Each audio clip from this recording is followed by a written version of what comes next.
So for more on this development, we welcome to studio security analyst Yaakov Lapin, host of the podcast, The Lapin Assessment. Thank you so much, Yaakov. If true, this base certainly shows Washington's determination to deepen its involvement in the region after the war. But the big question, if true, if it actually happens, your thoughts, your insights? That's the big question, because everybody is talking about stage 2 of the ceasefire and the international stabilization force is going to enter Gaza. But let's look at what's happening on the ground.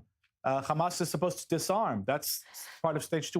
We haven't even had all of the bodies of the hostages released. They're a month late on that. There have been hundreds of Hamas violations of the ceasefire since it went into effect over the past several weeks. We're talking about attacks, armed attacks, deadly attacks on the IDF. We're talking about rearmament. We're talking about brutal executions and repression of Gazans themselves. So this is a little bit strange, because at the end of the day, there is a big clash between the American intentions here and the reality on the ground. Now, when you talk to Israeli officials, they say that there are all kinds of ideas being floated, and of course, they're in cooperation with the United States.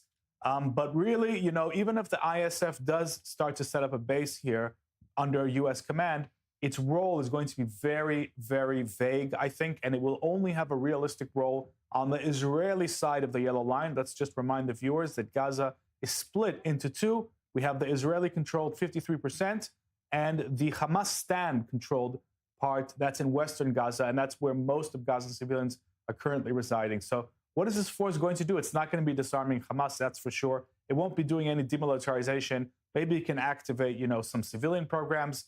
But really, this is a lot more headline than substance as of now, because until the IDF goes in and takes out Hamas in Gaza City, we're going to be in this sort of limbo.